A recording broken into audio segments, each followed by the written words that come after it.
Jack here from Backyard Engineering. Now in today's video we're going to be going through what's wrong, what we need to do and fitting a few bits to the pit bike. So I bought this 5-6 years ago maybe. It cost me £170 and in fairness to it, it's been flawless. It's never changed the oil, never changed the spark plug, never changed any brakes or anything to it. It just runs and goes. So it needs a bit of love, and lately it's started developing a bit of an oil leak, so we're going to be going through seeing if we can't figure out where that's coming from and getting that rectified, giving it a good service, cleaning the carb out and a few other little bits done to it. So we need to sort the body out. There's a lot of play in everything. I need to put a new throttle on it because that got donated to the monkey bike project. Probably going to bleed the brakes out just because, you know, a little something to do to it, and the exhaust needs a little bit of work. That's all starting to come loose. So yeah, we'll wheel it over into the garage and we'll start stripping her down. Okay, here we are. So the list of bits we've got at the minute to fit is new throttle. We'll chuck a set of new grips on there. There's a new throttle cable as well, so we're getting all of them chucked on. We're also going to be taking the carb off and cleaning that out, so we'll just go through that quickly. If you saw the monkey bike episode 2, I think it was, we cleaned the carb out there, so that's quite a detailed one, so I'm going to kind of skip through it a little bit. I'll still show you roughly how to do it. Yeah, the other things are, instead outside, oil leak, you can see it all under there. And the puddle it made in the stables was quite a lot. And the actual bearing in here I think has gone as well. I'll probably show you that. Push it forward.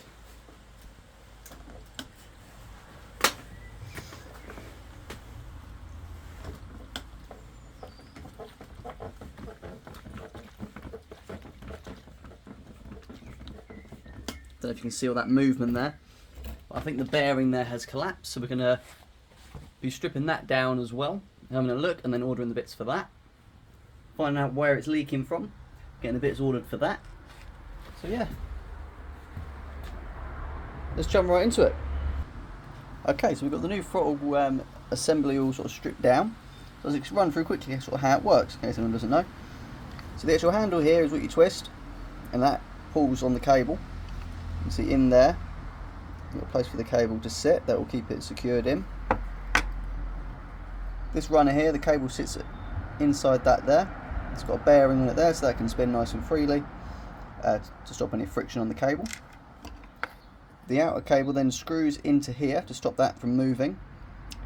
So when you twist the throttle in, so you're pulling on the cable, which is pulling the needle and actual throttle here up, letting more fuel in and letting more air in, so it's actually able to increase the revs.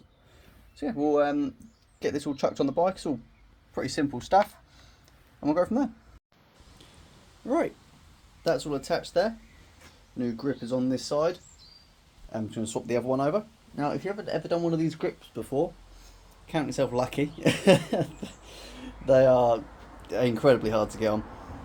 Few different ways to do it. You can try and spray some sort of lube on them and put them on, but I find they tend to sort of slip about a bit and not be on very well. You can use an airline in it to stretch it out as it goes on, or what I normally do is turn it inside out, get the end of it on and then just roll it back over itself. As soon as you can get it over that, it starts to go, then you can get it the whole way on, but it's a bit of fiddling about to get it inside out, get it on and then get it to go, but it's easier than trying to just force it on. Once we get the other one swapped over, as if by magic. Okay, so we've got two new grips on there, new throttle in there, so you can sort of see how it works with that runner there.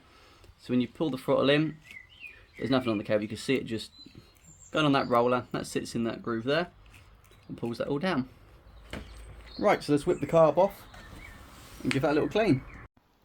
Right, so I've just popped it up on the stand, just so it doesn't go anywhere. Gets it to a nice working height so I can roll around on my little seat. Hey. So getting the carb on this is going to be pretty simple because the throttle is already disconnected. So it's just going to be, I'm probably going to take it off on these two here. Two little 10 mils there, rather than nutting and bolting it. It's just going to be a little bit quicker to take it off. Make sure your fuel's turned off, which it is. And this pipe here can just pop off.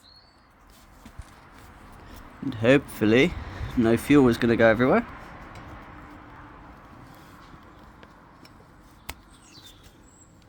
A few drips, that's alright. Okay, we can pop this half of the filter off, so it's out of the way. On the side. Okay, so we get two 10 mils out, and we'll get these unbolted really quick. Right, so that's all been removed now.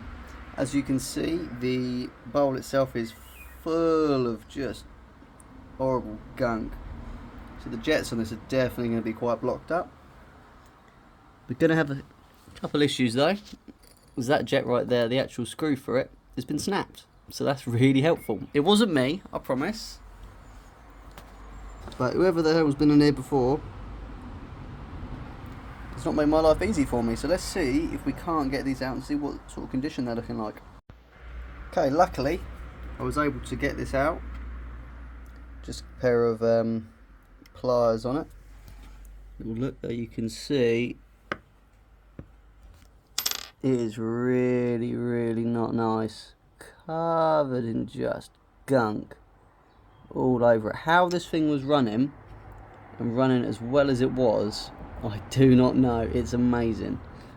So I'm going to see if I can't split this one in half so I can clean out all of the jets on it. So looking into the actual carb itself, see really just not very nice. So we're going to be trying to give as best of clean as I can. So I've got some quite strong rust remover, so we're going to spray that in there, let that sit a while, give that a good clean out. I'm just going to go through all the jets. So if you didn't watch the monkey bike video, all we're doing is just with soldering wire, because it's nice and fine, can fit into the ports of the jets really well. So get yourself some of this and it will clean out all the jets amazingly well. And then just give them a good spray of a bit of brake clean after, or a bit of carb clean, whatever you've got, and it works absolutely flawlessly. So yeah, I'm just going to go through that quickly here now, clean them all up, and we'll start putting it back together again, seeing what we see what's actually in the jets. Right, so cleaned out the bowl, it's looking a lot better. Let that sit for quite a while with that rust remover in there, and cleaned all that out. Cleaned everything out in here, it's looking a lot better. All the jets, cleaned both of them out. They were just full. Can't believe it ran as well as it did with them being that bad. So I'm glad we're doing this. So I'm just going to slip it back together now. Just like that, it's all back together now. So I'm just going to chuck it in, back in there. Right, so the carb is all hooked back up now. Throttle cable was all installed. I'm going to tidy it all up, but this is just for demonstration purposes only. See if she fires up. A bit awkward at this height.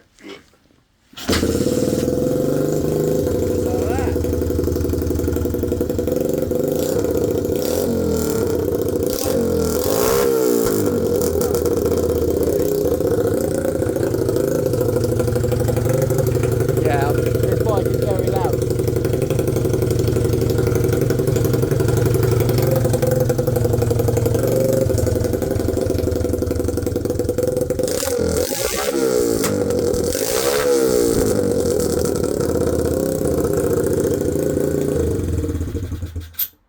Jesus, my ears are ringing. Right, now we've got to start delving in to the oil leak. Right, so we'll start getting cracking on looking for this oil leak now. I just took it for a quick ride after cleaning all the carb and everything out, and it flies. It is so much faster. We'll have a video of it at the end of the video. A video at the end of the video. But night and day difference with performance on it. It really, really moves now. I mean, it was pretty quick before, but it's really opened it up, and that carb was disgusting. How it ran, I do not know. But now, let's get started. So it looks like it's potentially coming from underneath this cover. Now it's missing a bolt already, so I'm presuming there's going to be another 8mm underneath here somewhere. I think I can just see it under there. So we're going to get that taken off and have a little look what's actually underneath here. See if we can't see where this oil loop's coming from. So yeah, get this whipped off quickly. Right, so that's all off now. There was just the one bolt holding that on. Well, one bolt left holding that on. There should have been 3, but I've got a couple of boxes of bolts, so I should be able to find some bits for that. But looking under here, it's not horrifically oily around the actual chain. There is a bit of stuff just there, but it is quite oily, and you can see it sort of dripping there a bit below. And in the actual case itself, there's a lot of oil residue coming from this here. I can't really see exactly where it's leaking from, so I'm thinking we're going to clean it all down and then make sure the oil's at a decent level and just let her run for a little bit and see if we can't see where it's dripping from. I'm going to clean this up quickly. Right, so cleaned all that off. Not looking too bad there now. Just stuck a bucket underneath it. So I'm going to start it up, let it idle for a while to warm it all up a bit, and hopefully we can see where this leak's coming from. Okay, so after about 10 minutes of idling, some revving it and having to plug my ears because of how loud this thing is in here, I found the leak, and it's not good. That right there is a crack in the back of the block. So it's just all coming out of there, running down the back. You can see there is a fair amount of oil down there. So that's where it's coming from. Now, I'm obviously not going to replace the block or crankcase, whatever you want to call it.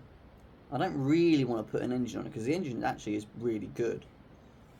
So we're going to try and see what we can do.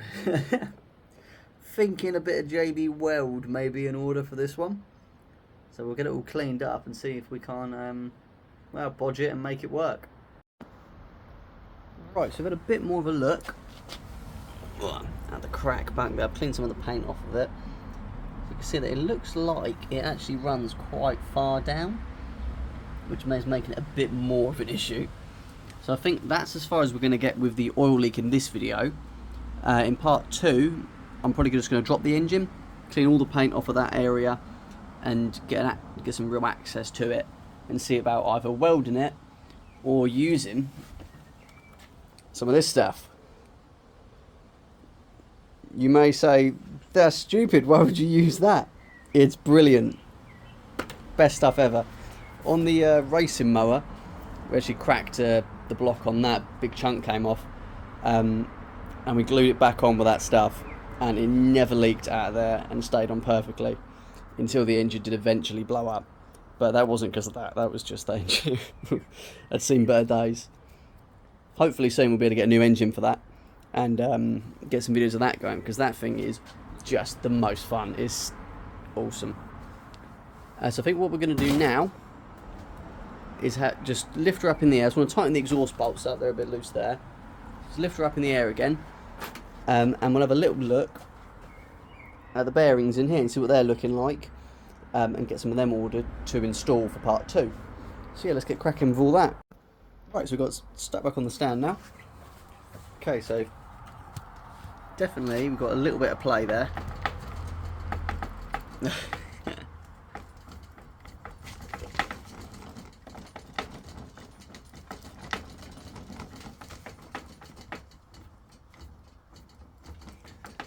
So we're going to get these bars and everything off and have a little look at the condition of the bearings, and I'm presuming they've completely exploded. Then we'll measure them up, see what size they are, so I can order a new set. Right, so I should have recorded me doing that, but got a bit carried away. Really actually not too complicated to do. So you've got 3 bolts on the head, like at the head of the suspension. So 2 17s and then a 22 there. Once they're all out, you've got this big like nut. Now there probably is a special tool for it, but I don't have it. so I just used a pair of grips. So I just undid that, and as I undid that, this was a little bit seized on, so I just pulled that up. That then popped off, unscrew it the rest of the way. You see it's got all the thread on that there. And then once that was all out, this just slid down. So now we can inspect the bearings. And the top half out of the way. I'm going to presume there's not supposed to be that much play in them and all the balls are supposed to fall out.